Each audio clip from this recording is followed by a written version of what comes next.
Hi there, I am graphic designer and single mother Julie.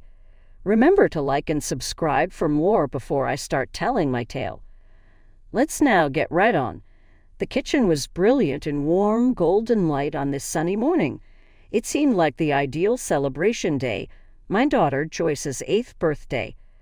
I was running about trying to finish all the party setup. Bright balloons and streamers abound in the kitchen, and I wanted everything to be just so for her big day. My little ball of delight, Joyce, was humming with energy. As she watched me, her face turned brilliant with delight. Her eager voice questioned, "Mommy, is the cake going to be here soon?" Trying to seem cool, I said, "Any minute now, sweetie. Grandma Emma is carrying your particular unicorn cake." Inside, though, I became a little concerned. I had so much to do, decorating, arranging the table, and ensuring everything was flawless. To simplify matters, I had asked Emma, Joyce's grandma, to pick up the cake. Though something felt wrong, I trusted her. My phone buzzed as I hung still another strand of balloons. Emma called. "Hey, Emma, is the cake in good shape?" Hoping for positive news, I asked. Emma seemed contrite as she continued, "Julie, I'm so sorry. A confusion exists here. I took the dessert by mistake to the incorrect house. I had assumed the party would be tomorrow." My heart fell. Emma, Joyce's celebration lasts 1 hour. How could this go? Though I attempted to keep cool, panic was starting to seep in. "I am aware. I apologize so much. I'll sort things out," she said. Her voice seemed disorganized, but I wasn't sure whether she truly realized this was serious. Frustrated and overburdened, I hung off the line. Joyce was attentively observing me, her large, inquisitive eyes ablaze with anxiety. She said softly, "Mommy, what about my cake?" I bent down before her, trying to smile. "Honey, there's a small issue here, but you know what? We will create a better cake, a handmade unicorn cake, and what do you suppose?" Her face sprang alive right away. "Really? We could create a unicorn cake, Mommy?" "Indeed, we can," I answered, my heart surging with will. "And it will be the most magical unicorn cake ever." Joyce's enthusiasm gave me a lift. We gathered the components together and started working. Though it wasn't what we had in mind, I came to see that occasionally the best memories result from unanticipated events. Joyce would never forget her birthday as it was going to be. Her enthusiasm made me smile, my heart softening. The kitchen became our small bakery very fast. Flour scattered around. Laughing echoed around the walls as eggs cracked with sloppy accuracy. We combined, poured, mixed, baked side by side. Not too long, sticky batter covered our hands and faces. Together, we created what could only be called a lopsided but really lovely unicorn cake. It was especially ours as we covered it with homemade frosting and an arbitrary mix of sprinkles. My original concerns crept back in as the visitors started to show up. Would life be good without the original cake? But Joyce's enthusiasm drew me out of my head. "Mom, just look at our cake." Joyce happily displayed our work. "Julie, this is really wonderful. How do you have managed this?" One of the mothers, Nicole, questioned, quite visibly impressed. Feeling a surge of pride, I smiled and said, "It took a little creativity and a lot of love." The compliments never stopped coming. "This cake looks really lovely." Another attendee added, "You should consider opening a baking company." Seeing Joyce blossom with pride as her friends praised the cake made my heart expand. She no longer carried any hint of her past disappointment. She laughed, played, and soaked in every moment as the center of attention. It was in that moment that I realized something important. No matter what Emma had intended, she couldn't take away the happiness of this day. The party turned out to be a hit. Joyce's smile stretched from ear to ear as she blew out her candles, making her birthday wish. Her friends cheered and clapped, their faces glowing with joy. The house was filled with the sound of laughter, singing, and happy chatter. It was beautiful chaos, and I wouldn't have changed a thing. As the party wound down and the last of the guests left, Joyce wrapped her arms around me tightly. "This was the best birthday ever, Mommy. I love you so much," she said, her voice filled with pure joy. "I love you too, sweetheart, more than anything in the world," I whispered, hugging her close. Later that evening, once the house was quiet and Joy was asleep, I sat in the living room with a cup of tea. I reflected on the day, feeling both triumph and unease. The party had been a success, but Emma's actions nagged at me. Her apology had felt insincere, and I couldn't shake the feeling that there was more to her mix-up than she was letting on. This wasn't over. I needed to get to the bottom of what had really happened to protect Joyce from any harm Emma might cause in the future. This was just the beginning of my journey. Stay tuned for Chapter 2, where I begin to uncover the truth behind Emma's actions. Don't forget to like, subscribe, and follow along as the story unfolds.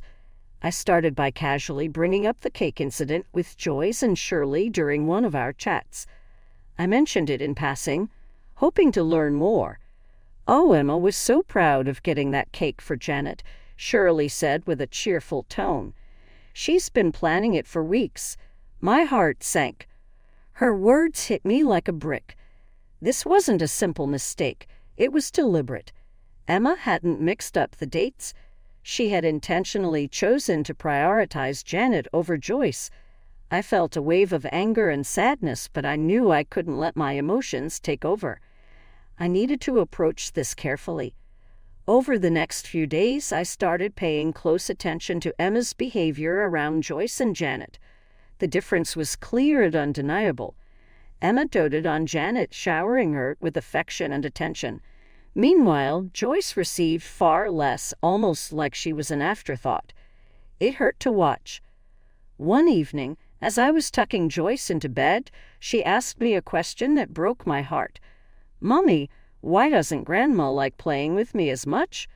I hugged her tightly, trying to hide my own pain. "She loves you, sweetie," I said softly. "She just chose it in a different way." But deep down, I felt anger and sadness boiling inside me. It wasn't just favoritism, it was emotional harm, and I couldn't let it continue. Joyce deserved to feel loved and valued, not overlooked. I decided I needed to confront Emma, but I wanted to be prepared. Over the following weeks, I started documenting everything I noticed. I wrote down dates, times, specific examples of favoritism, and even snippets of conversations that revealed her bias. My goal wasn't just to call Emma out, but to make her see the impact of her actions. One day, I ran into Emma at the grocery store. She greeted me warmly, but I could feel a tinge of awkwardness in her tone. "Hi, Emma," I said, keeping my voice steady. "We need to talk about something important. It's about the kids." She looked surprised. "Oh, what about them?" she asked, feigning innocence. "Not here," I said firmly. "Let's meet for coffee next week." Emma hesitated, then nodded. "All right, Julie, if you insist," she replied, her expression unreadable. As the day of our meeting approached, I felt a mix of anxiety and determination. I knew the confrontation wouldn't be easy, but it was necessary. Joyce's happiness and emotional well-being were my top priorities, and I couldn't ignore Emma's behavior any longer. Finally, the day arrived. We met at a small cafe, the air between us heavy with tension. "So, what's this about?" Emma asked casually, though her eyes seemed wary. "It's about Joyce and Janet," I said, my voice calm but firm. "Noticed how differently you treat them, and it's not fair to Joyce." "What are you implying, Julie?" Emma's voice sharpened, defensive and guarded. The conversation was just beginning, but I was ready to stand my ground. "I'm not implying anything, Emma," I said firmly. "I've seen it. The cake incident is just one example. Why, Emma? Why do you favor Janet over Joyce?" Emma hesitated, her confident demeanor faltering. "It's complicated, Julie. You wouldn't understand." I leaned forward, my voice steady but filled with emotion. "I need to understand, Emma. Joyce is your granddaughter, too. She deserves the same love and care that Janet gets." The air between us grew heavy with tension. Emma shifted uncomfortably in her seat, alternating between vague excuses and outright denial. She tried to dismiss my concerns, but I stood my ground. I made it clear that her behavior wasn't just unfair, it was hurtful, and it needed to change. After what felt like an eternity of back and forth, I finally left the cafe, a swirl of emotions following me home. The confrontation had been exhausting, but I knew it was necessary. I had stood up for my daughter, and that's what mattered most. Now it was up to Emma to reflect on her actions and decide what kind of relationship she wanted to have with Joyce. Deep down, though, I knew this was only the beginning of a long and difficult journey. The following weekend, our family gathered for the annual reunion. The house was filled with laughter, the smell of delicious food, and the sound of cousins playing.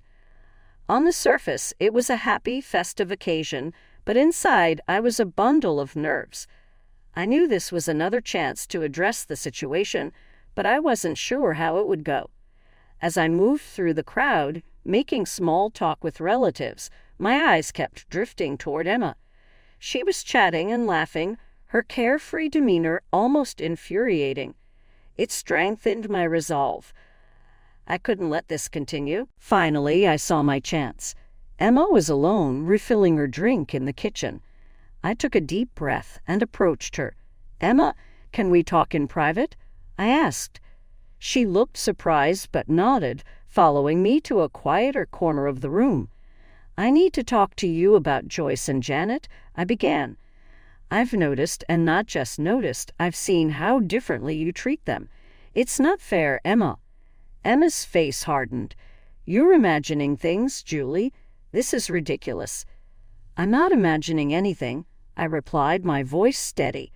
"And it's not just me who's noticed. Other people have too. Your favoritism is hurting Joyce, and I won't allow it to continue." Emma crossed her arms defensively. "You're overreacting." "No, I'm not," I said, my frustration rising. "I've watched how you dote on Janet and barely acknowledge Joyce. It's clear as day, and it's not okay." The conversation grew heated. Emma swung between denial and weak justifications, but I didn't back down. I calmly presented the evidence I had gathered, specific moments and instances that couldn't be dismissed. As our voices rose, a few family members began to notice, quietly drifting closer to listen. I turned to Emma one last time. "This has to stop, Emma. You're playing favorites, and it's damaging. Joyce deserves better." Finally, Emma's confident facade cracked. She sighed heavily, her shoulders slumping. "All right, maybe," she began, her voice trailing off. For the first time, I saw a flicker of regret in her eyes. "I've been more attentive to Janet because she needs extra support," Emma finally admitted, her voice faltering. "That's no excuse to neglect Joyce," I replied firmly. "She's your granddaughter, too. She deserves just as much love and attention as Janet does." The room had fallen silent. Family members who had initially been oblivious to the conversation were now intently listening. Emma glanced around, realizing the weight of the moment and how exposed she had become. I didn't mean to hurt anyone," she stammered, her voice shaky. "It's not just about what you meant, Emma," I said calmly but firmly. "It's about what your actions have done. Intentions don't erase the impact, and Joyce has been affected by this."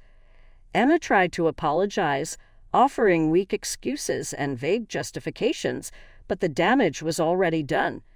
The truth was out, and there was no going back.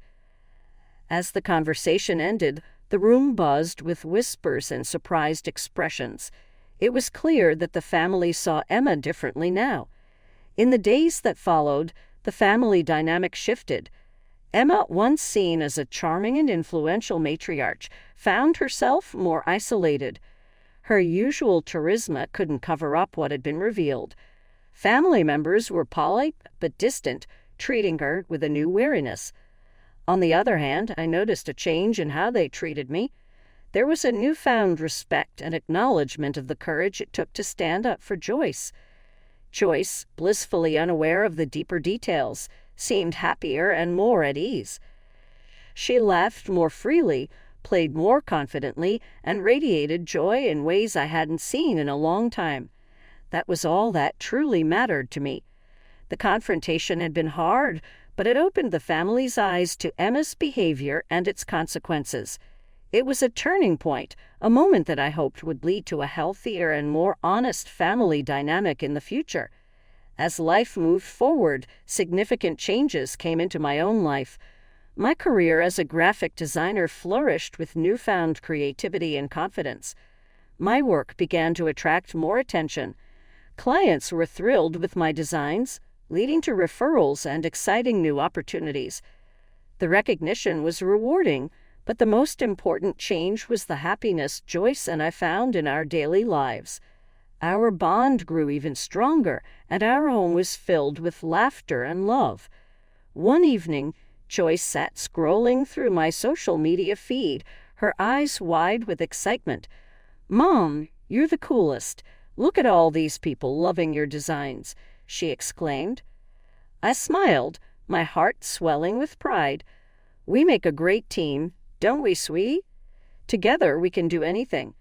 Meanwhile, Emma's situation continued to evolve in a starkly different direction. The family had grown cold toward her.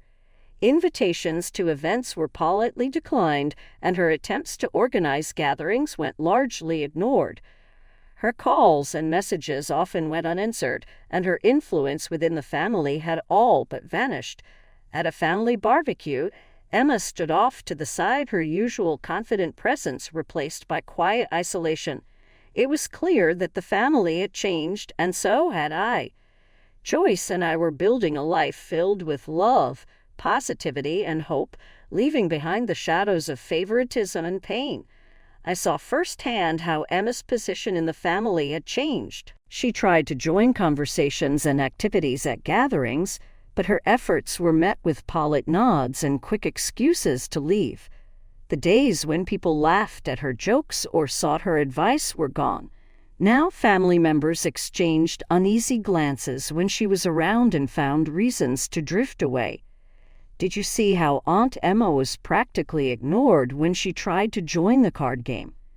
One of my cousins whispered to me during a family event. "Yeah, it's sad," I replied, feeling a mix of vindication and sadness. But after what happened with Joyce and everything else, people are finally seeing her true colors.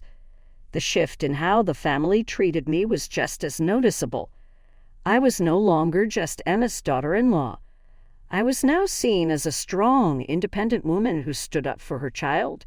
People began to value my opinions and seek my company, a stark contrast to Emma's growing isolation. As the family dynamics continued to evolve, Joyce's next birthday approached. I was determined to make it a joyful, drama-free celebration. I planned a small, cozy party at home with just her closest friends. The house was filled with laughter, smiles, and the kind of happiness that had been missing in the chaos of the previous year. "This is the best birthday ever, Mom. You're the best," Joyce exclaimed, her eyes sparkling with pure joy. Watching her surrounded by her friends, I felt an overwhelming sense of pride and relief. We had faced difficult times and come out stronger. That evening, Joyce was soundly sleeping when the guests left, so I sat by myself in the silent living room. I considered the previous year and all we had gone through. Though it had been one of the toughest things I have ever done, standing up to Emma has opened Joyce and me a better life. We might at last breathe freely and really flourish without the weight of manipulation and partiality hovering over us. The path has been one of learning, empowerment, and regaining our strength. My phone buzzed as I sat here considering things. "Emma sent this. I realize I've lost so much. I apologize for everything. Perhaps we might talk sometime." When I read her remarks, I experienced a range of feelings: justice, grief, even a tiny sliver of hope. Seeing her confront the results of her actions was satisfying, but there was also loss for the fragile relationship. I felt rather calm as I turned out the lights and got into bed. Together, Joyce and I had conquered much. Our relationship had only become closer. Our trip was evidence of tenacity, the strength of speaking up for what is right, and the unwavering love between a mother and her daughter. Even though this chapter of our life was drawing to a conclusion, it left me with much future hope. How do you view Julie's handling of the Emma matter? Do you think she acted appropriately in confronting the favoritism and defending Joyce? Could she have handled it differently? Do you believe her behavior was reasonable given the situation? This narrative delves deeply into family dynamics and the difficult decisions we occasionally must make for the people we love.